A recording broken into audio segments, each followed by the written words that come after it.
Welcome sa Tagalog Manhwa Recap.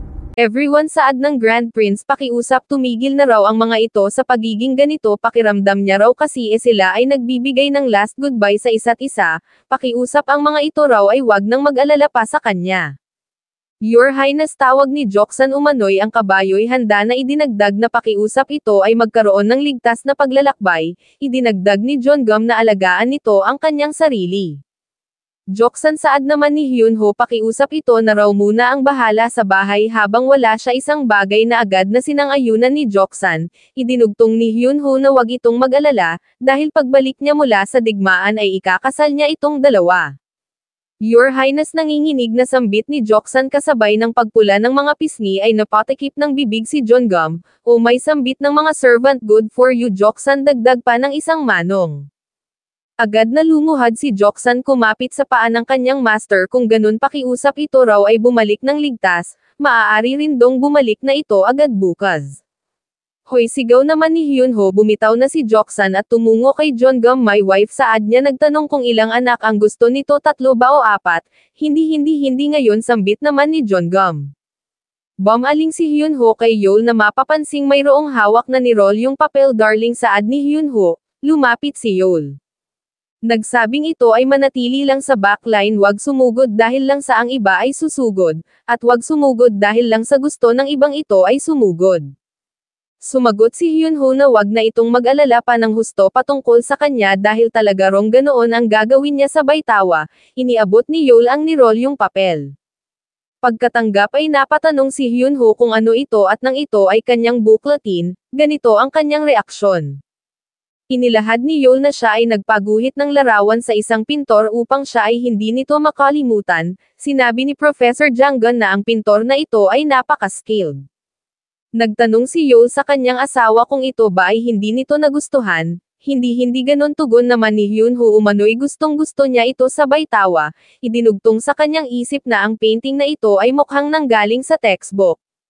Well saad ni Hyunho sa bayrolyo sa painting at suksok sa kanyang damit umano'y sayang lang kung ipapakita niya pa ito sa iba sosolohin niya na lang ito, ano pagtataka naman ni Yeol na patanong kung bakit ay tugon naman ni Hyunho, nakabuo ng mapait na senaryo sa kanyang isip.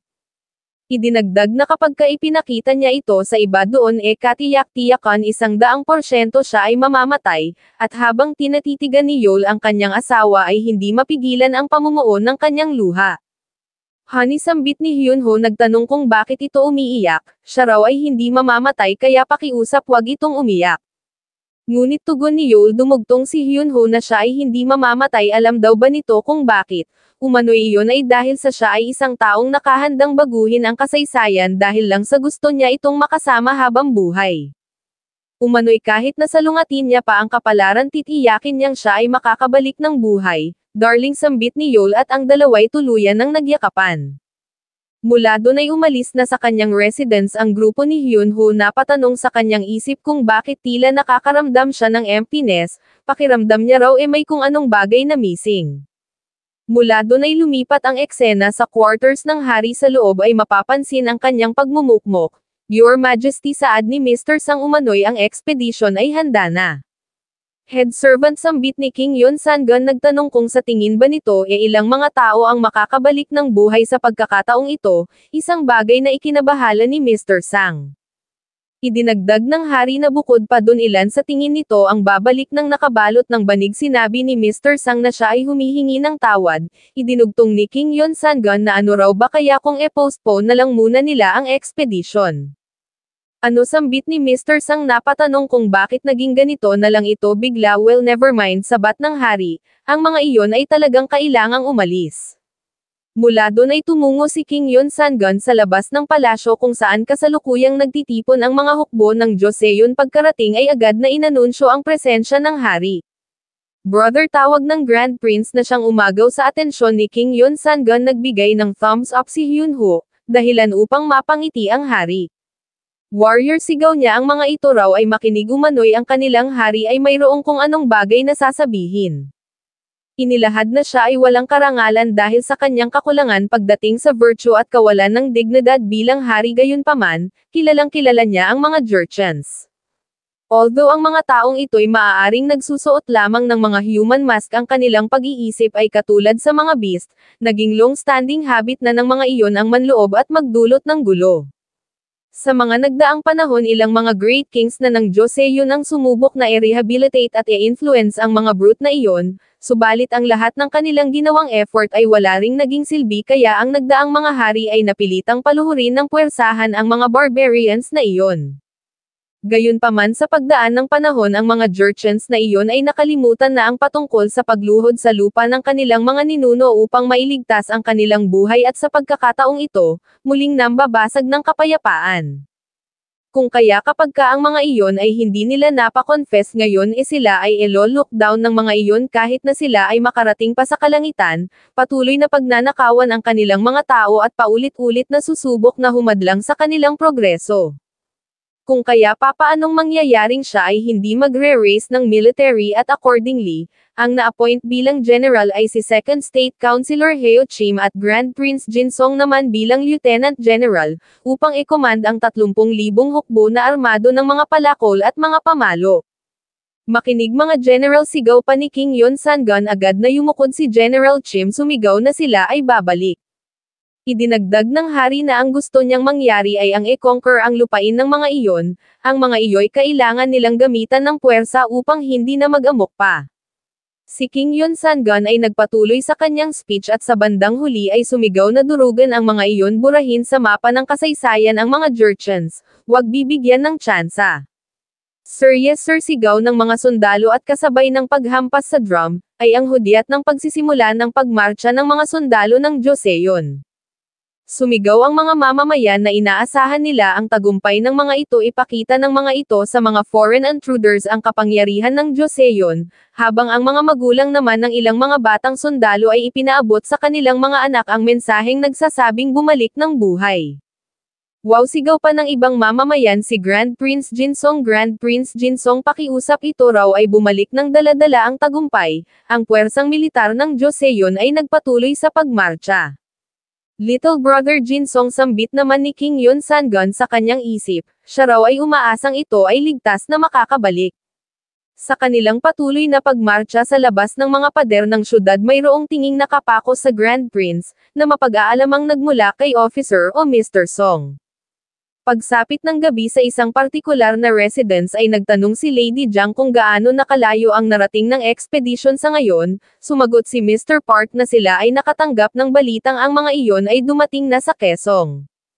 Sambit naman ni Mr. Ryu, mukhang mayroon pa rong maraming natitirang oras bago makatawid ang mga iyon sa ilog. Sinabi ni Mr. Park na kung kaya ito ay magkaroon ng ibayong ingat na wag madulas ang dila bago tuluyang makatawid ang mga iyon. Nagtanong si Mr. Ryu kung mayroon bang posibilidad na ang mga iyon ay babalik. Sumagot si Mr. Park na since ang hari ay nagbigay ng instruction na wag bumalik hanggat hindi nalilipol ang mga Jurchens, hindi raw ba't ang mga iyon ay mapapatawan ng salang treason kapag sila ay bumalik. Well, sambit ni Mr. Ryu, sinabi ni Lady Jiang na mayroon siyang katanungang gustong itanong, in-address si Mr. Park bilang Excellency. Inilahad na siya itong pinatawan ng salang pagtataksil sa bayan ng hari, subalit bakit ito ay ang siyang naglelid ng revolt o bakit ito naglelid ng pag-aalsa, hindi umimik si Mr. Park. Idinagdag ni Lady Jiang na hindi raw ba't gaya niya ito rin ay pinapaboran ng hari. Sumagot si Mr. Park na ang kasalukuyang hari ay wala na sa tamang pag-iisip. Idinagdag na hindi raw ba't iyon ay isang bagay na iyong malalaman sa pamamagitan lamang sa pagtingin sa ginawa nung pagsisimula o pagdideklara ng digmaan, ano ang pinagsasasabi nung lilipolan ang mga Jurchens. Inilahad ni Mr. Ryu na kapagka ikaw ay nakatanggap ng approval mula sa Emperor bago magbigay ng order sa ilalim ng pangalan ng isang bansa, magkakaroon ng justification. Tama yun, tugon ni Mr. Park sabay bigay ng ilan pang mga rason. Idinagdag ni Lady Jiang na kung ganun kapagka ikaw ay nakipagdigma sa ibang bansa din, idinugtong ni Mr. Ryu na imbes na ang mga Jurchens sarili mo lang mga tao ang kakalabanin mo. Anyway, dagdag ni Mr. Ryu, nagtanong kung ano na ang nangyari kay Grand Prince Jaean. Sumagot si Lady Jiang na hindi na nito kailangang mag-alala papatungkol kay Grand Prince Jaean. Umano'y ang taong iyon ay kilalang kilala niya, at ang taong iyon mismo ay ang siyang nag-introduce sa kanya sa hari. Well, saad ni Mr. Ryu, hindi raw ba't ito ay nagkaroon ng bad relationship kay Prince Jaean kaya talaga raw bang magiging ayos lang ang lahat, nagtanong si Mr. Park kung iyon ba ay malas. Well, dugtong ni Mr. Ryu kay Lady Jiang, hindi raw ba't ito ay nagkalat ng rumor na binabayo ni Grand Prince Jaean ang kapatid nito upang iyon ay hiwalayan, isang bagay na ikinagulantang ni Lady Jiang. Saad niya iyon daw ay nakaraan na bahala nang maglapat ng tingin sa kanya si Mr. Park. Sa patanong na paraan ay inilahad ni Mr. Park na anong uri ng kamalasan ang nag-aabang sa isinasagawang pag-aalsa, umano'y napakatagal na magmula nung huling mayroong nangyaring ganoon, dahilan upang makalimutan niya na. Well, kung ganon saad ni Mr. Ryu, kung ganon iyon ay isang relief at ang posible na lang na maging problema nila sa ngayon, ay si Queen Dowager. Umano'y kapag ka si Grand Prince Jaean at hindi si Grand Prince Jinsong ang i-appoint nila bilang hari, tiyak na iyon ay tatutol, sumabat si Lady Jiang. Umano'y kahit na ang vigor ni Queen Dowager ay nag-decline na patungo sa backroom, still iyon pa rin ay itinuturing na elder ng palasyo, hasabat naman ni Mr. Park. Umano'y kapag ka hinostage nila si Grand Prince Jinsong, papaano pa iyon aasta ng basta-basta.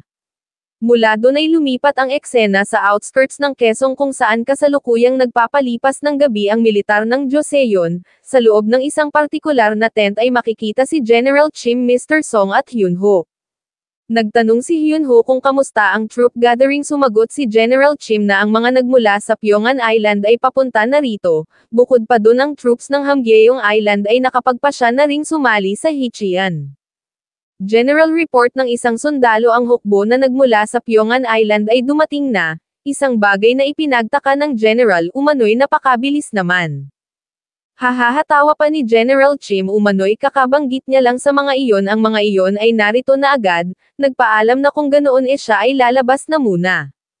Sige tugon ni Hyunho sabay tingin sa mapa, umano'y ang mapa na ito ay mayroong napakaraming mali, ano ito raw ba ay kanyang aayusin, nagbigay ng ganitong tingin si Mr. Song. Nagsimulang humakbang sa tahimik na paraan tumungo sa likod ng Grand Prince, sa likod ay makikitang mayroon siyang hawak na kutsilyo, subalit sila ay bigla na lang binulabog ng isang sigaw mula sa labas. "You little punk," sambit ng isang sundalo. Maririnig ang isa pang boses na sumisigaw na siya ay bitawan nito. Thus, dahil nga rito'y nakapagpas siyang lumabas si Hyunho upang alamin ang sitwasyon, nagtanong kung ano ang nangyayari. Sumagot ang sundalo na mayroong suspicious na bata rito kung kaya agad niya itong hinuli, subalit nabigla si Hyunho nang makitang ito pala ay si Jang Jium. Ang nangyayaring commotion ay nakarating sa tenga ng iba pang mga sundalo kaya sila ay agad na lumabas upang mag-usisa kung ano ang nangyayari, nagtanong kung ang batang babae bang ito ay isang Jurchen spy. Dahil sa pangyayaring ito'y kinansila na muna ni Mr. Song ang plano Jang Jium, saad ni Hyunho, at sa pasigaw na paraan ay nagtanong kung papaano nito nagawang makasunod sa kanila rito. Hindi umimik si Jang Jium nang biglang dumating si General Chim, binigyan ng order ang ibang mga sundalo na tumabi sabay tanong kung ano ang nangyayaring commotion na ito. Umano'y ang ibig niyang sabihin sino ang batang ito raw ba ay nagbabalak na saktan ang Grand Prince. Hindi ganoon tugon ni Hyunho, gayunpaman ang batang ito ay hindi na natili sa hanyang, at pasekretong sumunod sa kanila rito. Hanyang pagtataka naman ng general, nagtanong kung kilala ba ng Grand Prince ang batang ito. Oo, tugon ni Hyunho, umano'y ang batang ito ay mag-aaral ng Haimanseo. Haimanseo, patanong na sambit ng general, sinabi ni Hyunho na take niya ang responsibilidad at ginagarantiya ang identity ng batang ito, kung ganun sige Grand Prince, tugon ng general. Ilang sandali pa ay lumipat ang eksena sa loob ng tent kung saan makikitang mabilis na kumakain si Jang Jium, may saad ng general, nagtanong kung ito ba ay naglakad patungo rito nang hindi kumakain.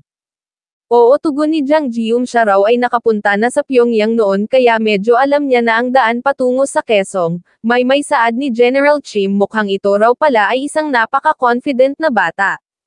Jang Jium, saad ni Hyunho, umano'y kahit na ganoon still ang ginawa nito ay kalabisan, sa pasigaw na paraan ay in-emphasize na sila ay tutungo sa digmaan ngayon.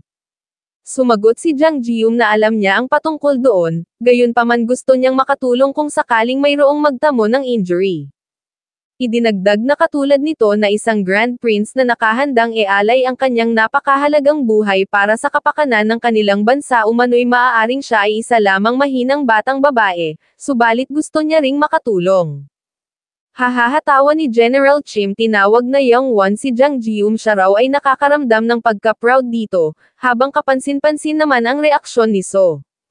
Sinabi ni Hyunho na naiintindihan niya ang gusto nitong mangyari gayunpaman, ang battlefield ay hindi lugar para sa mga batang katulad nito. Tinawag niya si So na agad namang tumalima inutusan na e-take ang responsibilidad sa paghatid kay Jang Jium pauwi sa Hanyang, Grand Prince sigaw ni Jang Jium tanda ng pagtutol. Gayunpaman sinabi lang ni Hyunho na ito ay bumalik ito ay hindi isang lugar kung saan ito dapat naroroon, lumipat ang eksena sa labas kung saan nagrereklamo ang isang sundalo na masakit ang kanyang puwet. Ano pa tanong na sambit ng isa masakit pa rin ang tumbong nito hanggang ngayon. Oo tugon ng isa matagal-tagal na raw kasi magmula nung huli siyang makasakay ng kabayo kung kaya mukhang parang ang kanyang hemorrhoids ay lumala. Kung ganoon saad ng isang sundalo umano'y narinig niya rong mas bubuti ang pakiramdam nito, kapag kahinugasan nito ang kanyang tumbong ng mugwort water na binabaran ng bawang. Sinabi ng isa na sa tingin niya mas maigi kung humanap sila ng physician at habang nakikinig si Jang Jium sa usapan ng mga ito ay napasabi sa kanyang isip na ang ginoong ito ay nasa trouble, umano'y alam niya kung papaano ito gamutin subalit ayaw niyang makita ang puwet ng isang ginoo. Lady Jang Jium tawag ni So ilang sandali lang ay inalalayan niya na itong sumakay sa kabayo, humingi ng tawad sa kanyang pagpapahintay. Idinagdag na ang Grand Prince ay nakapagsulat na ng liham para sa mga higher-ups ng Hymanseo upang ito ay hindi maparusahan sa pagtungo rito ng walang permiso. Have a safe trip Wadam saad naman ni Ban kay So. Maya-maya pa'y sinabi ni So kay Jang Jium na wag mag-alala dahil ito ay ihahatid niya ng ligtas pabalik sa Hanyang, lumingon si Jang Jium sa kampo. Sa loob ng isang tent ay sinabi ni General Chim na since narito na ang lahat ng mga appointed general simulan na nila ang pag-divide sa mga roles, tinanong ang military commissioner ng Pyongan Island na si Yo Yoon-chul kung maaasahan niya ba ito sa pag-lead sa frontline, salamat sa tiwala tugon ni Mr. Yo. Tinanong ni General Chim ang rising officer ng Suwon na si Jang Jong kung maaasahan niya ba ito sa pag-lead sa middle line, sounds good tugon ni Mr. Jang Jong. Panghuli saad ni General Chim sa opisyal ng Ministry of Personnel na si Mr. Song Hin umano'y maa-appreciate niya raw kung take charge nito ang rear line, okay tugon ni Mr. Song. At para naman sa iyo Grand Prince dagdag ni General Chim maaari raw ba itong maging in charge sa mga reserve corps, oo masigasig na tugon naman ni Hyunho sabay saludo umano'y iaalay niya ang kanyang buhay sa reserve corps, sambit naman ni General Chim hindi na raw nito kailangang ialay pa ang kanyang buhay. Ilang sandali pa ay nagtanong si Mr. Yo kung kailan ba magandang tumawid sa ilog sinabi ng general na siya ay nagdala ng floating bridge upang magamit nila kung sakali gayunpaman sa kabutihang palad sa kasalukuyan ang ilog ay nagyelo na, kung kaya sa tingin niya ito na ang tamang pagkakataon hindi raw ba. Sa pabulong na paraan ay napatanong si Mr. Jang Jong kay Mr. Song kung magagawa niya bang masecure ang magiging lokasyon ni Grand Prince Jin Song sa puntong ito, sumagot si Mr. Song na iyon ay hindi magiging madali.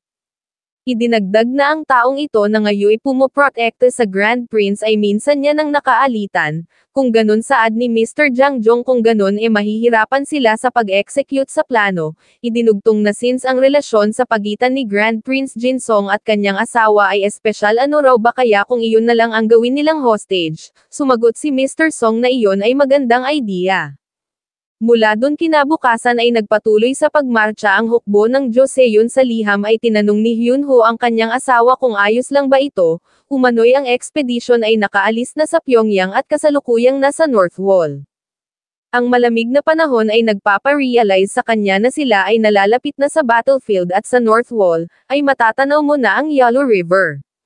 Once na matawid na nila ang border na ito sila ay hindi na nakaapak pa sa lupain ng Joseon, sa halip ay sa isang foreign na lupain.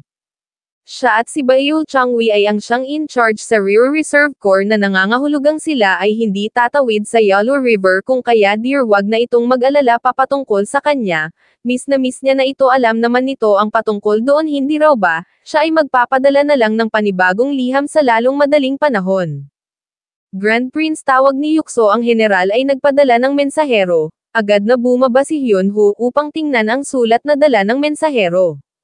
Dito ay inilahad ng general na ang kabuuan ng expedition ay nagawa ng makapasok sa teritoryo ng Orochen. Siya ay magsasagawa ng dagdag pa na malawakang inspection bago tuluyang magla-launch ng full-scale attack. Nagtanong si Hyunho kung ano ang Orochen. Sumagot si Yukso na ang mga ito ay foreigners na friendly sa Joseon. Ang mga ito rin ay tumulong na noon sa pag-repatriate sa mga tao ng Joseon na minsan ng banihag at binilanggo ng mga Jurchen. O tugon ni Hyunho, so mayroon din daw palang mga ganoong uri ng foreigner. Sabay tanong sa mensahero kung ire-relay din ba nito ang balitang ito sa Hanyang. Oo, tugon ng mensahero at siya raw ay aalis na ngayon. Din nagtanong si Hyunho kung hindi ba ito magpapahinga kahit na saglit lang dito. Sumagot ang mensahero na siya ay ayos lang kaya hindi na kailangan. Sinabi ni Hyunho na ito ay nagwo-work hard ng husto at siyang araw pala maaari ba itong mag-send ng private letter para sa kanya. Oo, tugon ng mensahero. Thus ang liham ay ibinigay na ni Hyunho. Maya-maya pa'y tumawa, nagsabing siya ay natatakot na ang mga tao sa kanyang residence ay nag-aalala na ng husto. Sumagot ang mensahero na sisiguruhin niyang may hahatid niya ito doon, at mula doon ay umalis na ang mensahero. Mabilis na pinatakbo ang kanyang kabayo at nang malapit niya nang marating ang gubat, ay maririnig ang boses ng ilang individual. Sinabi ng isa na iyon ay isang mensahero na tutungo sa Hanyang. Maaari nila itong sundan at i-raid, thus ang mga ito ay nakapagpasya ng sumunod. Samantala, sa kabilang dako naman ay nagawa ng marating ni So at Jang Jium ang gate ng Hanyang. Sinabi ni So kay Jang Jium na buti na lang at nagawa nilang makarating dito bago pa man magsarado ang gate. Idinagdag ni So na kung nagkataon na sila ay napagsarhan ng city gate kakailanganin nilang manatili sa labas ng buong gabi. Well, not really, dahil maaari naman siyang magrente ng silid sa malapit na private house, at then sila ay maaaring magstay doon. Oo, tama, syempre 2 silid ang rerentahan niya. Gayunpaman ang sitwasyon na ito ay napaka-awkward sapagkat hindi sumasagot si Jang Jium. Sa muli ay nagsalita si So, nagtanong kung dadalhin niya ba ito sa Hymanseo. Sumagot ng oo si Jang Jium. Pagkarating nila sa Hymanseo ay nagpasalamat si Jang Jium. Sumagot ng walang anuman si So. By the way, dagdag ni Jang Jium, kailangan niya rong ibalik ang damit na ito. Sinabi ni So na ibalik niya na lang ito sa susunod na pagkakataon. Nang biglang may napansin si Jang Jium, nagtaka sapagkat nakita niya yung parehong sundalo na naroon sa kesong, yung mismong sundalong may iniinda sa kanyang tumbong. Ang taong iyon, saad niya kay So, natitiyak niya rong nakita niya ang taong iyon doon sa military base. Dahilan upang mapalingon si So, nagtaka. Idinagdag ni Jang Jium na natitiyak niyang nakita niya ang taong iyon doon sa military base bago sila umalis. Nilinaw ni So kung ang tinutukoy ba nito ay sa Quezon. Napatanong kung papaanong mangyayaring ang isang member ng military corps ay narito ngayon sa Hanyang. Well, maybe ito raw ay isang mensahero. Sumabat si Jang Jium na kung iyon nga ay mensahero, ang daang tinutungo nun ay hindi papunta sa palasyo. Kung ganun, saad ni So, sabay sakay sa kabayo. Kung ganun, kailangan niyang sundan ang taong iyon. Sinabi ni Jang Jium na siya ay hayaan din itong sumama. Thus ang nangyari, ganoon na nga ang individual ay kanilang sinundan hanggang sa marating nito ang isang partikular na residence. Sinabi ni So na natitiyak niyang ito ay ang residence ng Central Administration. Kung talagang ang taong ito ay isang mensahero, bakit ito tutungo sa residence ni Minister Park Won-jong? Sa loob ng residence ay nag-abot ng telegram ang individual, agad na tinanggap ni Minister Park. Ayon sa telegram na ito, ang expedition ay kakapasok lang sa teritoryo ng Orochen. Inilahad ng taong nagsulat na sa ngayon siya muna ay magsasagawa ng dagdag na inspection, bago tuluyang mag-launch ng full-scale attack laban sa mga sundalo. So, sambit ni Lady Jang So, sa wakas ang mga iyon daw pala ay nakatawid na sa ilog. Tinanong ni Mr. Ryo ang sundalo kung kamusta naman ba si Minister Song Hin. Sumagot ang individual na si Minister Song ay umalis sa kampo at nagpadala ng predisposition. Mapag-aalamang ang taong ito pala ay si Yoon Guisuo, isang military sergeant. Idinagdag na si Minister Song ay umalis na sa kampo kasama ang frontline general, at sinabi nung maaari na nilang isagawa ang pag-aalsa. Sa wakas saad ni Minister Park sa wakas ang oras ay hinog na at ang rear at frontline general ay umalis na sa kampo, kung kaya si General Chim ay hindi na makakatungo pa sa timog ng hindi nag-iingat. Nagtanong si Minister Ryo kung ang panunuhol ba sa mga city wall gatekeepers ng Hanyang ay naging maayos, sumagot ng oo si Lady Jiang, umano'y nagawa niya ng masuhulan ang gatekeeper ng Dongdaemun na si Kim Jong-gai. O sambit ni Minister Ryo, hindi raw ba't ang taong iyon ay kilala sa pagiging strikto kaya papaano? Sumagot si Lady Jiang na kung hindi gagana ang pera ang seduction naman ay gagana. Idinagdag na kung ang malamig na puso ng hari ay nagawa niyang mabuksan papaano pa ang isang hamak lamang na gatekeeper, tumawa si Minister Ryo sa kanyang narinig. Sa labas ay makikitang nakikinig si So. Idinagdag ni Lady Jiang na wag itong mag-alala dahil ang taong iyon ay nangako nang bubuksan niya ang city gate sa nakatakdang oras, sumagot si Minister Ryo na naiintindihan niya. Ikaw saad naman ni Minister Park kay Sergeant Yoon bilisan na raw nitong tumungo sa residence ni Grand Prince Jinsong, at kunin ang asawa nun. Oo, tugon ni Sergeant Yoon habang si Lady Jiang naman ay nagtataka. Napatanong sa kanyang sarili kung bakit pinagpapawisan ng husto ang taong ito. Inilahad ni Minister Kim kay Lady Jiang na iiwan niya narito si Grand Prince Jaean, sumagot si Lady Jiang na siya na ang bahala habang sa labas naman ay ganito ang reaksyon ni So agad na tumakbo. Ito raw ay isang treason, masama ito, kailangan niya rong mai-report ang patungkol sa bagay na ito sa lalong madaling panahon. Nagmamadaling umakyat gayunpaman nahirapan dahil sa taas ng pader umano'y kanina ay madali lang siyang nakaakyat dahil sa siya ay nakatuntong sa kabayo, subalit ngayon, nang biglang natipak ang bahagi ng pader na kanyang hinahawakan. Ang ingay na nagawa nito'y narinig ng mga nasa loob, agad na lumabas si Sergeant Yoon upang tingnan ito, dali-daling naghagis ng tela si Jang Jium upang tulungang makaakyat si So. Tigil sigaw ni Sergeant Yoon, nagtanong kung anong uri ng bastard ito, sa kabutihang palad ay tuluyan ng nakaakyat si So, at pagkasakay sa kabayo'y agad na kumaripas ng takbo. Nagtanong si Jang Jium kung ano ang nangyari sa pautal na paraan ay sumagot si So na treason, umano'y ang mga iyon ay nagbabalak ng treason. Idinagdag na kailangan nilang tumungo ngayon din sa residence ni Grand Prince Jinsong, kailangan nilang mailikas ang lady ngayon din, okay, tugon ni Jang Jium. Sa loob ng residence ay nagtanong si Minister Park kung sino iyon, subalit humingi ng tawad si Sergeant Yoon, umano'y ang nakita niya lang ay isang batang lalaking mayroong suot na plain na kasuotan. Ano sambit ni Minister Park? Napatanong si Minister Ryo kung kailan pa iyon nakikinig, sumabat si Lady Jiang na sa tingin niya ay kailangan na nilang bilisan ang revolt. Sa Reserve Corps Camp ay binasa ni Hyun Ho ang isang ulat na nagsasabing mula sa unang araw ng full-scale attack magpahanggang sa ngayon ay tinatayang mahigit sa 1,000 mga Jurchens na ang namatay, at ang bilang ng mga kabahayang nasira ay nasa 700. Inilahad ni Hyun Ho na mukhang si Mr. General ay talagang nag-commit ng outrage sa mga Jurchens, habang sinabi naman ni Ban na kung siya ang tatanungin, ang war situation sa ngayon ay umaayon sa plano, so far so good. Well, saad ni Hyun Ho, umano'y kahit na ganun maaaring siya raw ay present sa digmaan, subalit sa kung anong rason siya ay nakakaramdam ng guilt, tumawa ng hilaw si Ban.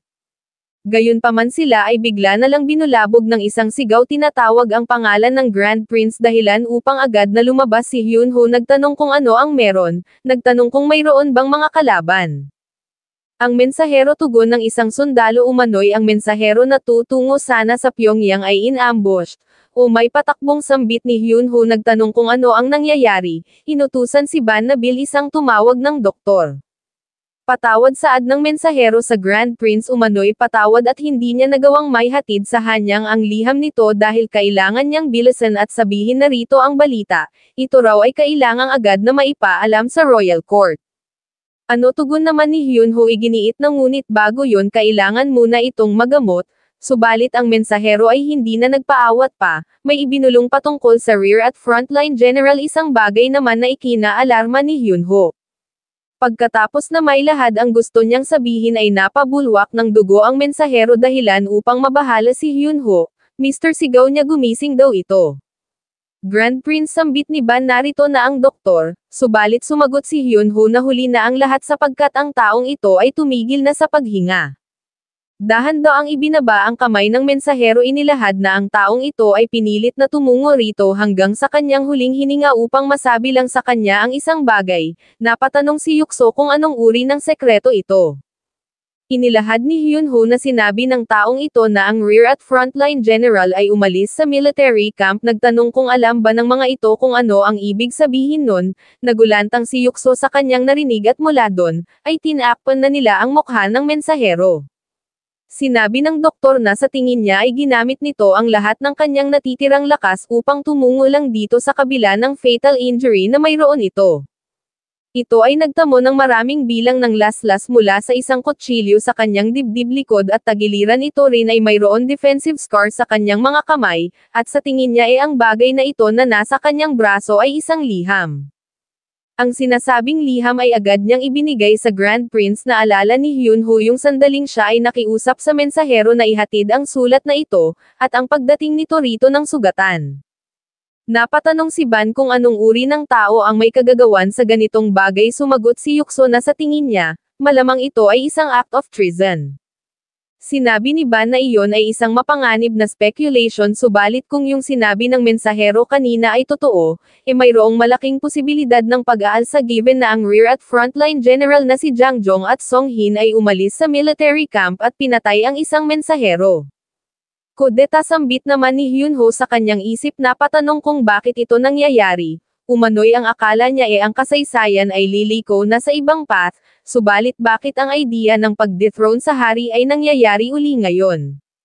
So kahit na ano raw pala ang gawin niya hindi niya mababago ang nakatakdang mangyari. Lumipat ang eksena sa loob kung saan inilahad ni Ban sa Grand Prince ang naisip niyang worst case scenario. Umano'y kung ang bagay na ito ay talagang act of treason, then kailangang bumalik ng Highness at i-withdraw ang mga troops. Nagtanong si Hyunho kung pababalikin niya ba ang military. Sinabi ni Ban na kung totoo na ang rear at frontline general ay bahagi ng nagbabadyang rebellion, definitely gagawing hostage ng mga iyon ang general. Sinabi ni Yukso na malamang naisip ng mga iyon na ang paghuli sa general ay magre-restrict sa galaw ng expedition. Sumagot si Ban na ganoon na nga. Idinagdag ni Yukso na kahit ligtas pa ang general magiging napakahirap na alisin ang military mula sa frontline dahil sa potensyal na komprontasyon laban sa mga foreign intruders. Umano'y ang nabanggit lang ng mensahero ay ang rear at frontline general, subalit hindi nila alam kung sino-sino pa at kung gaano karami ang mga sangkot.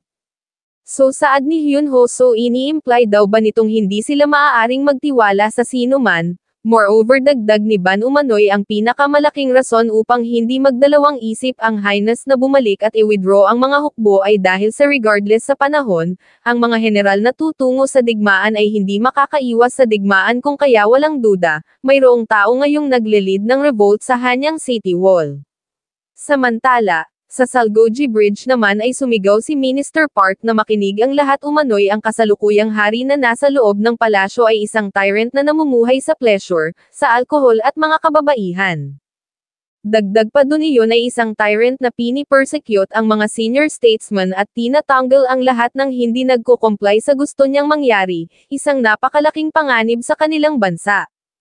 Idinugtong na ginamit ng hari ang takot ng mga tao. Ang takot ng mga tao sa smallpox upang takpan ang kanilang mga bunganga. Maging iyon man ay vaccine o black god, iyon ay isang unverified act. Ang mga taong mayroong sapat na kaalaman at talino ay hindi madadala sa ganoong uri ng mga tricks. Tama yun, sigaw ng isang individual. Umano'y hindi fair na mag-inject ng nana ng baka sa mga tao. Idinagdag ni Minister Park na ginagamit ng mga iyon ang kasalukuyang public sentiment sa pamamagitan ng pagsakay sa kakaibang bagay na tinatawag na hot air balloon. Gayunpaman, ang Joseon ay hindi bansang binubuo ng mga foolish na mga tao, kundi isang bansa na nabuo sa cause ng mga taong may pake sa kapakanan ng kanilang sariling bansa. Tama yun, sigaw ng mga tao. Idinagdag ni Minister Park na para sa mga taong bahagi ng lupaing ito, sila ay magre-raise ng military sa ngalan ng loyalty, kung kaya, ang kanilang hukbo ay papangalanan niyang Blessed Army. Kung kaya, dagdag pa ni Minister Park, kung kaya sundin ng mga ito ang Admiral, ngumisi. Sa kabilang dako naman ay sinabi ni Hyunho na kung sakaling talagang mayroong nangyayaring rebellion ngayon sa capital city papaano na ang kanyang kapatid ano na ang mangyayari sa Majesty, dumugtong si Ban na kung talagang mayroong nangyayaring revolt ngayon tiyak na ang priority ng mga iyon ay ang paglocate at paghuli sa Majesty kasabay ng Royal Seal. Sa hanyang naman ay sumigaw si Minister Park na buksan ang gate umano'y ipinadala ng kalangitan ang Blessed Army na ito upang parusahan ang kasalukuyang hari at i-rebuild ang kanilang bansa sa tamang landas. Pagkabukas ng gate ay muling sumigaw si Minister Park nagsabing sila ay tumungo sa palasyo at hulihin ang hari, at mukhang ganoon na nga ang gagawin nila.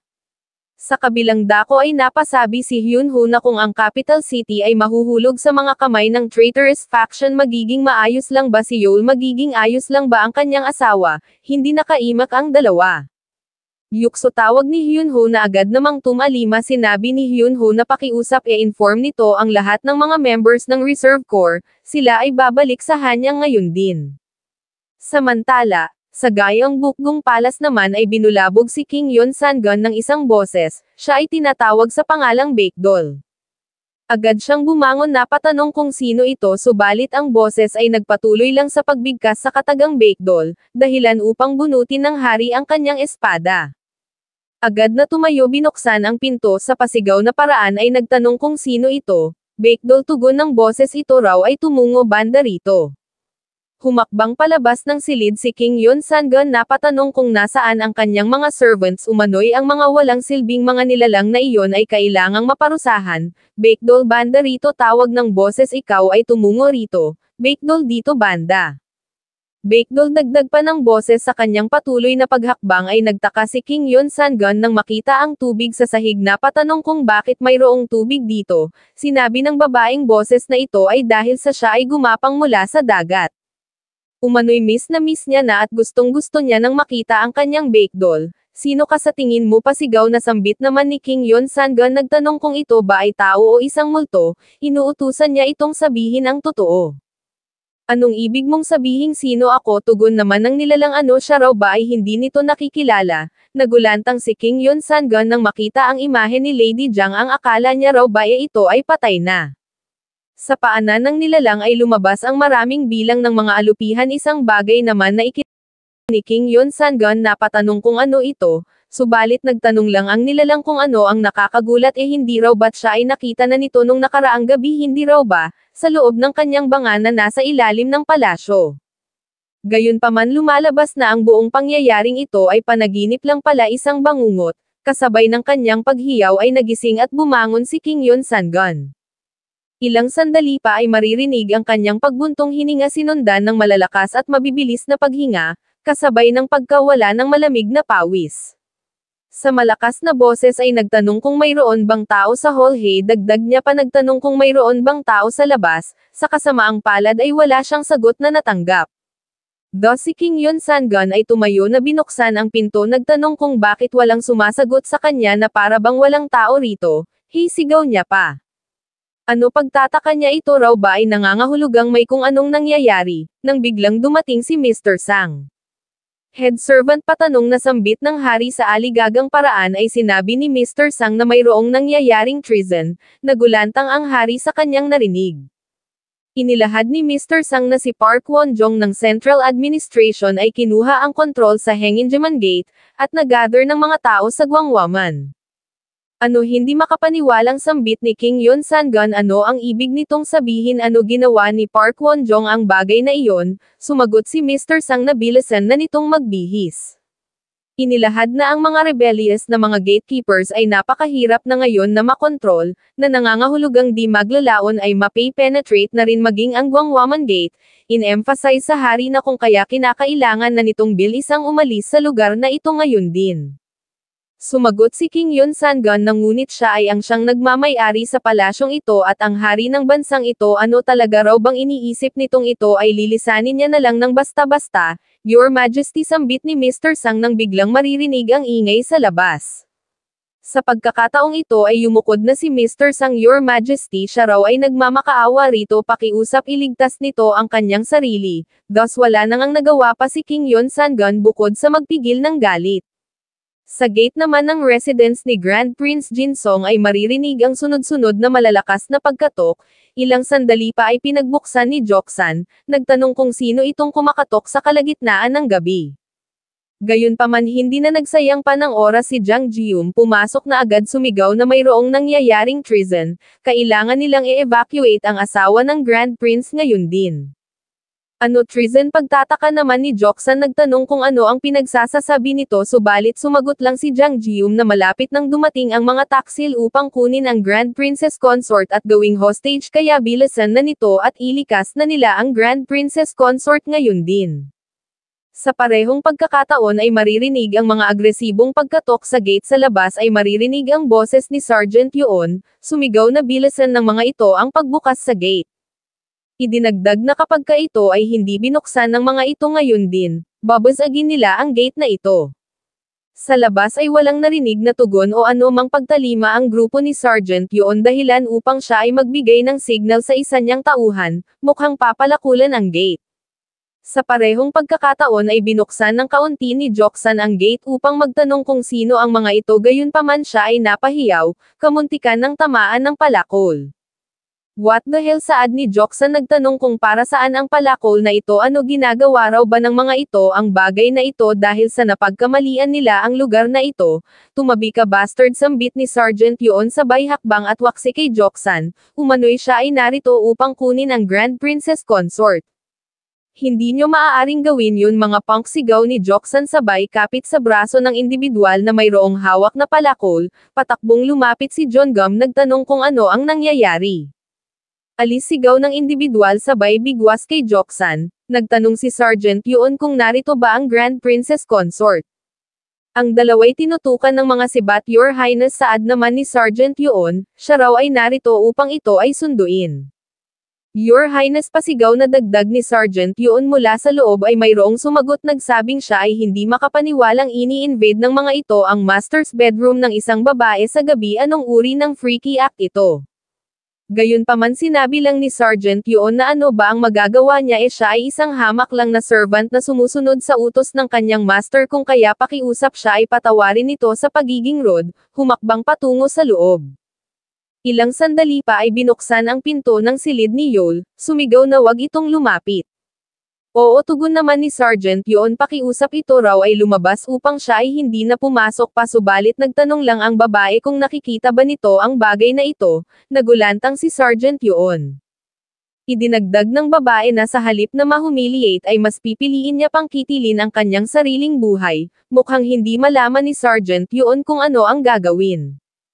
Mapag-aalamang ang babaeng nasa loob pala ay si Daek na nagpapanggap lang bilang si Yol. Idinagdag na bilisan nitong bumalik sa kung saan ito nanggaling, at mapag-aalaman ding ang tunay na Yol ay nagawa ng maitakas ni Jang Jium. Sa kanilang patuloy na pagtakbo ay sinabi ni Jang Jium na kung sila ay nahuli ng kahit na isang segundo lang, tiyak na iyon ay isang napakalaking problema, at pagdating nila sa isang tulay ay nagtanong si Yol kung saan sila pupunta. Sumagot si Jang Jium na malapit na sila, at makalipas ang ilan pang mga sandali, makikitang kumakatok si Jang Jium sa pinto ng isang bahay. Maririnig ang pagtahol ng isang pamilyar na aso na agad namang pinatahimik ni Jang Jium. Lumalabas na ang lugar na ito ay ang mismong shop ni Mr. Jang. Tinanong ni Yol si Jang Jium kung ito ba ay sigurado na ang lugar na ito ay ligtas lumabas ng walang damit si Mr. Jang, nagtanong kung bakit tumatahol ang aso sa kalagitnaan ng gabi. Ganito ang kanyang reaksyon nang makitang ang nasa labas ay ang kanyang anak na si Jang Jium. Agad na ipinakilala ni Jang Jium ang kanyang kasama bilang asawa ng Grand Prince, dahilan upang yumukod si Mr. Jang at nagpaabot ng paggalang. O saad ni Yol, so ito raw pala ay ang ama ni Jang Jium. Tumayo si Mr. Jang at nagsabing na enjoy niya yung party nung nakaraan dahil sa napakasarap na fried chicken. Father, sabat ni Jang Jium, pakiusap ito raw ay magsuot ng damit na agad namang sinigundahan ni Yol. Mula doon ay nagtanong si Mr. Jang kung ano ang nangyari, agad na ikinwento ni Jang Jium ang patungkol sa nangyayaring treason. Inilahad ni Jang Jium ang buong detalye.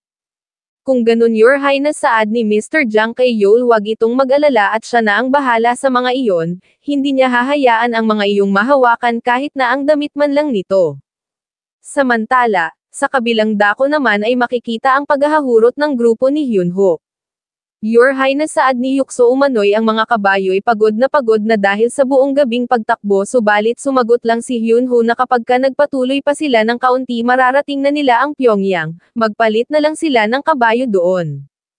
Thus sila nga ay nagpatuloy. Yul, brother, sambit naman ni Hyunho sa kanyang isip, maghintay lang daw ang mga ito ng kaunti, ang mga ito ay maghintay lang ng kaunti. Samantala, sa palasyo naman ay makikitang sugatan ang guard ni King Yun-sangun at lumalabas na hindi lang isa kundi ang lahat ng mga guards ng palasyo ay nagawa ng magapi ng rebellious faction. Tinitigan ni Minister Park sa mata ang isang guard. How dare you, sambit ng guard, nagtanong kung ang mga ito ba ay hindi natatakot sa kalangitan pagkatapos na gawin ang bagay na ito. Tinawag na rebellious traitor si Minister Park, subalit ito'y ngumisi lang at nagsabing hintayin na lang nito ang hari sa afterlife dahil iyon ay ipapadala niya rin doon. Bastard, sigaw ng guard, pilit na tumayo umano'y ang mga ito'y paparusahan ng kalangitan, subalit siya ay sinaksak lang ni Minister Park na siyang tuluyang pumatid sa kanyang hininga. Sinabi ng isa na sa tingin niya na dispatsa na nila ang lahat ng narito. Lumingon si Minister Park sa quarters ng hari at makalipas ang ilan pang mga sandali, ay ihinambalos ni Minister Park ang kanyang helmet sa sahig, nagtanong kung ano ang ibig nitong sabihin. Mukhang ang dahilan pala ng kanyang pag-aamok ay ang katotohanang nagawang makatakas ni King Yun-sangun. Sinubukang magpaliwanag ng individual, subalit siya ay tinadyakan lang ni Minister Park. Umano'y ang sinasabi nito ay hindi nagmi-make sense. Sa muli ay humingi ng tawad ang tauhan. Nagtanong si Minister Park kung talaga bang nagawa ng ma-search ng mga ito ang buong lugar. Oo, tugon naman ng tauhan. Umano'y hinalughog na nila ang lahat ng mga silid. Siya ay tinutukan ng espada ni Minister Park, nagsabing kapag ka hindi nila na-secure ang lokasyon ng hari, alam naman na nito na ang lahat ng ginawa nila ay wala ring silbi. Hindi raw ba, papatawad, pautal na sambit ng individual, pakiusap siya raw ay patawarin ito ng isa pang beses. Nagtanong ang isang opisyal kung ano na ang nangyari kay Grand Prince Jaean. Sumagot si Minister Park na bago sila tumawid sa Salgoji Bridge ay inutusan niya si Jang Nokso na dalhin dito ang taong iyon, gayunpaman sa ngayon hindi iyon ang priority nila kundi ang hari. Hindi raw ba?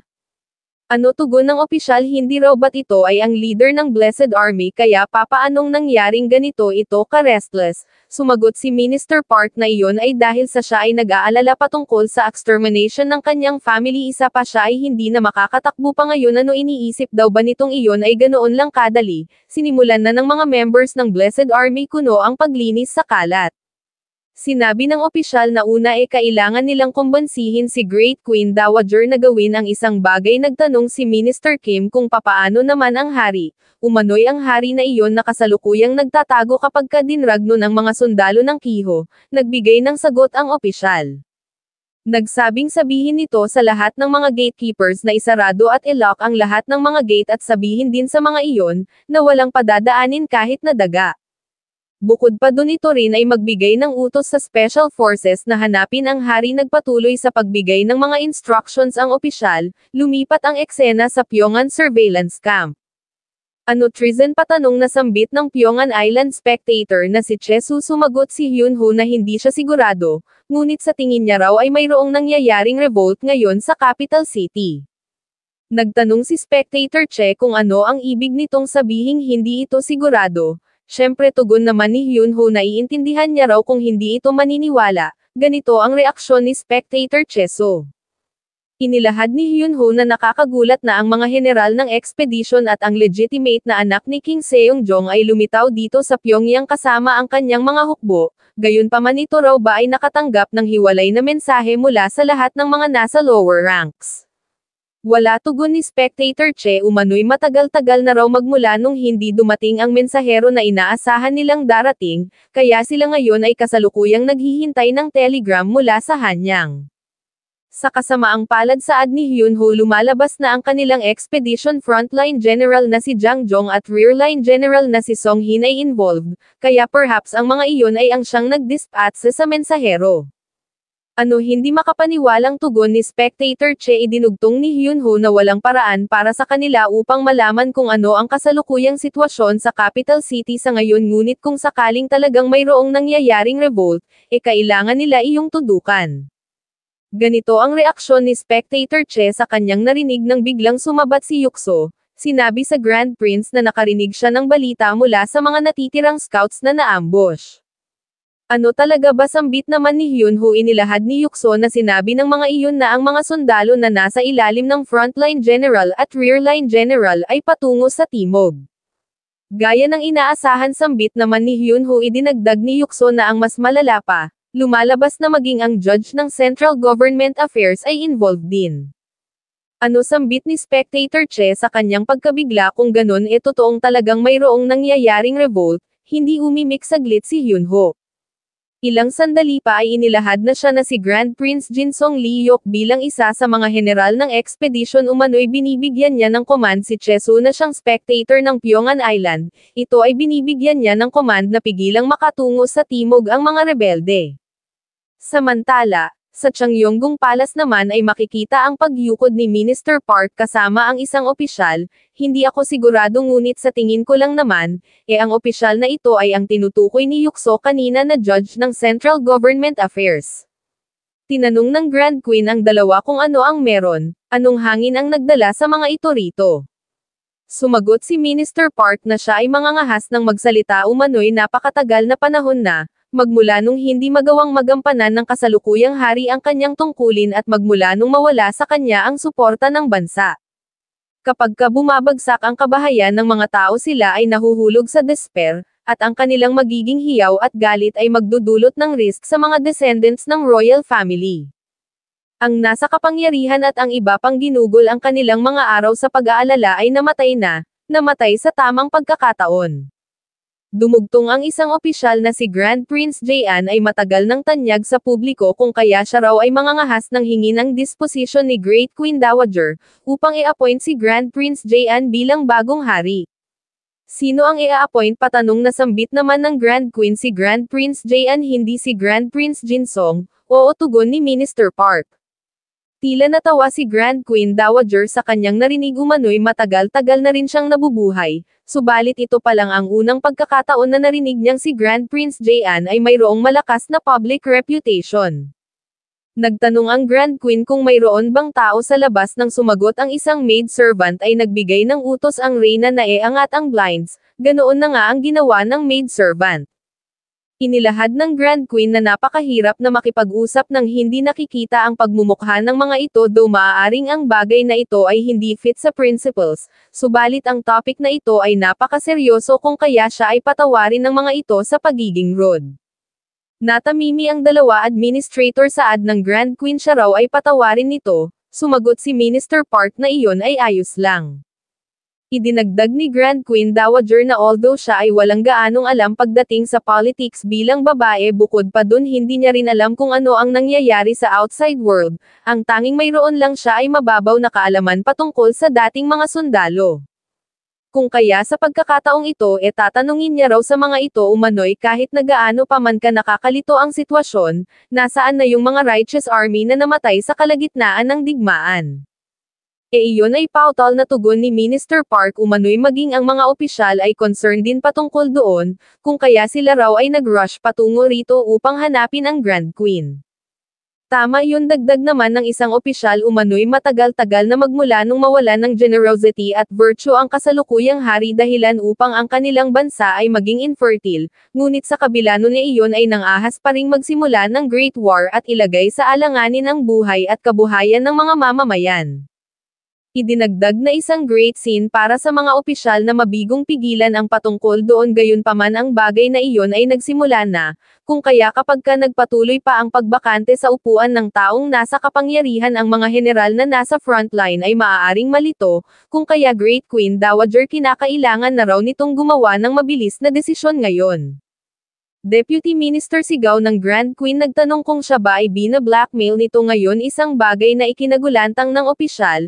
Ang dalaway sumagot na sila ay hindi magtatangka. Ang loob ng silid ay nagkaroon ng pansamantalang katahimikan. Maya-maya pa'y inilahad ng Grand Queen na ang sinasabi ng mga ito sa kanya ay ngayong ang buhay at kabuhayan ng mga tao ay bumagsak sa despair, ang kanilang hiyaw at galit ay magdudulot ng risk sa mga descendants ng royal family. Gayunpaman, wala siyang anumang narinig na ganoong balita. Sa halip ang naririnig niya ang ginagawang vaccination ng Hymanseo ay napakabuti ng takbo, Kaya anong bansa daw ba ang tinutukoy ng mga ito kung saan ang buhay at kabuhayan ng mga tao ay nahuhulog sa despair? Hindi umimik si Minister Park. Sige, dagdag ng Grand Queen, sabihin na raw nilang at risk ang descendants ng royal family. Yung dating mga nasa panig ng royal family ay nagkaroon ng pagbabago ng isip. Itinutok ang kanilang mga sibat sa leeg ng mga ito dahil sa ang interest ng hari ay bumaba, dahilan upang ang royal family ay naging vulnerable. Idinagdag na iyon lang ang nakikita niyang dahilan, wala nang iba pa. Tinanong ang dalawa kung siya ba ay nagkakamali. Sumagot si Minister Park na sila ay tumungo rito sa Grand Queen. Sila raw ay tumungo rito ngayon sa Grand Queen upang i-urge na gumawa ng kung anong bagay patungkol sa kasalukuyang nangyayari, sapagkat ito ay magdudulot ng matinding sakuna sa kanilang bansa, kung kaya Your Majesty sila raw ay nagmamakaawang ito ay maggawad ng kabaitan. Gayunpaman sinabi lang ng Grand Queen na ayaw niya nang magsalita, umano'y gusto niyang makita ang kanyang hari. Nagtanong kung nasaan ang hari. Ang hari pautol na sambit ni Minister Park, ang Majesty. Sumabat ang isang opisyal na ang Majesty ay kasalukuyang nag-e-expectate sa camp, subalit ang ideyang ito ay ibinasura ng Grand Queen sapagkat kahit na umano'y ang taong iyon ay isang troublemaker, iyon ay walang ganoon ka-immoral na behavior. Ang dalawang panig ay patuloy na nagpalitan hanggang sa umabot sa puntong sinabi ni Minister Park na kahit na iyon pa ay humingi ng tawad, ang hari ay nawalan na ng tamang pag-iisip, kung kaya kinakailangan na ng Grand Queen na mag-distribute ng official order upang ma-dethrone ang hari. Tama yun, pagsang-ayon ng isang opisyal. Nagtanong ang Grand Queen na papaano kung hindi niya gawin iyon. Sumagot si Minister Park. Umano'y ang secretary, ang Suwan Rising Officer at ang tagapamahala ng Court of Affairs na sumama sa expedition, ay nakapagpasya ng sumali sa revolt. Upang hulihin ang mga general at mga chief, siya ay nagpadala na ng telegrama sa araw na ito upang i-arrange ang army na tumungo sa timog, at kapag ang mga ito ay nagsimula ng gumalaw ngayon, ang mga iyon ay darating sa loob lang ng 5 araw. Ano sambit ng Grand Queen sa kanyang pagkabigla, kung kaya with all due respect, dagdag ni Minister Park, umano'y hindi nila alam kung ano ang igagawad na kaparusahan ng kalangitan para sa mga taong nag-oobserbo lang sa horror at napakalalang mga bagay na nangyayari sa digmaan. Mukhang ang Grand Queen ang kanyang pinapatamaan.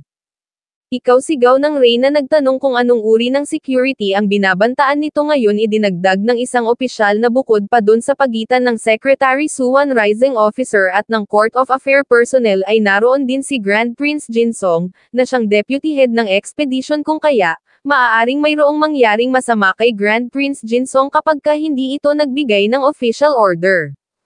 Napahampas sa gilid ng kanyang upuan ang matandang Reyna sa kanyang narinig. Idinagdag ni Minister Park na kung kaya, pakiusap ito ay mag-distribute na ng official order sapagkat ginagawa lang naman nila ang bagay na ito para sa kapakanan ng royal family.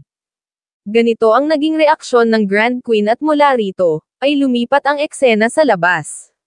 Sinabi ni Minister Park na si Grand Queen Dowager ay napakatigas. Nagtanong kung ano ang dapat nilang gawin, subalit sumagot lang ang isang opisyal na napredict niya na ang patungkol doon, kaya walang dahilan upang sila ay mag-rush.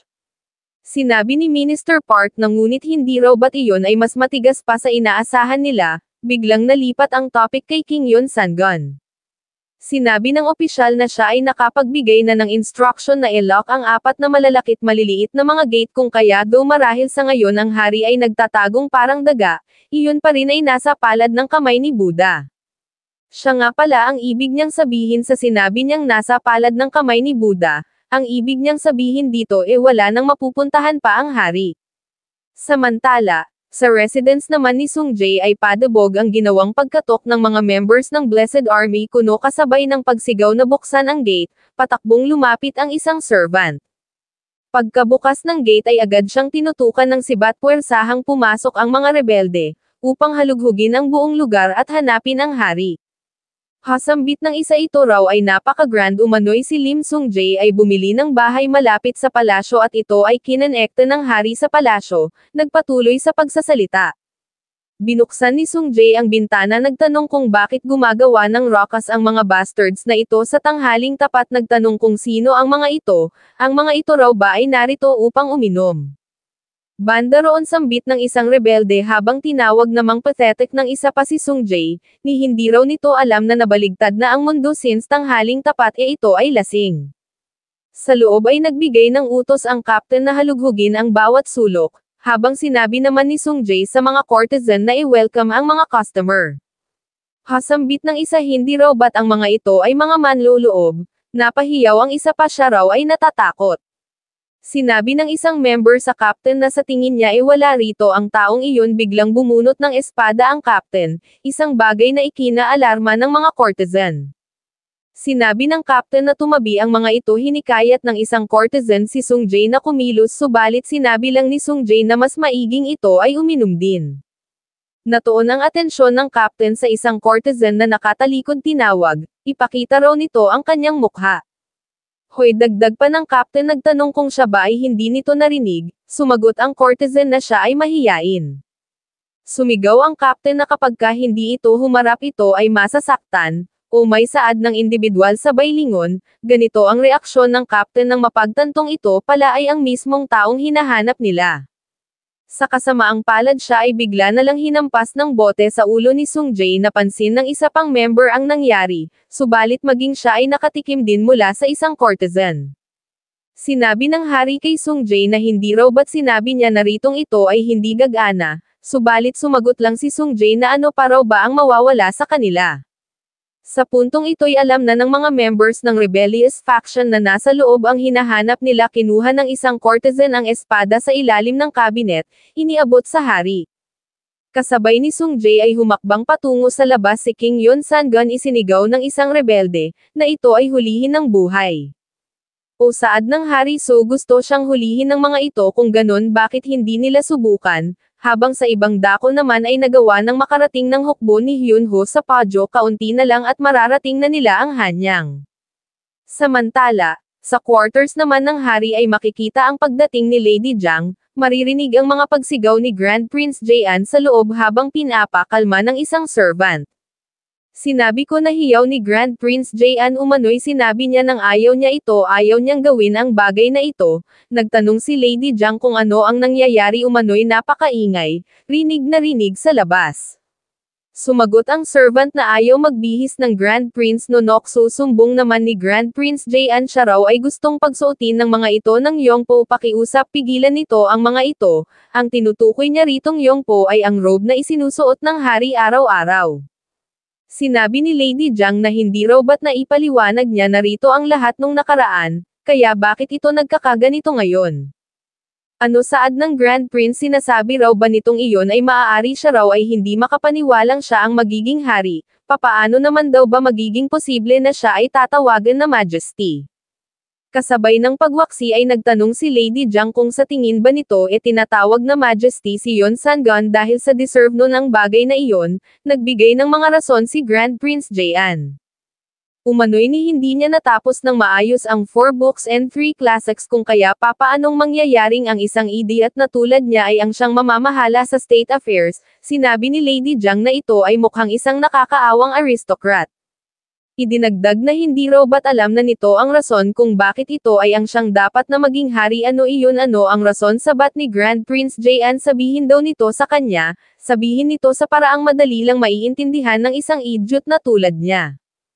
Hay buntong hininga ni Lady Jiang, nagbigay ng utos sa mga servant na sila ay iwanan muna ng mga ito.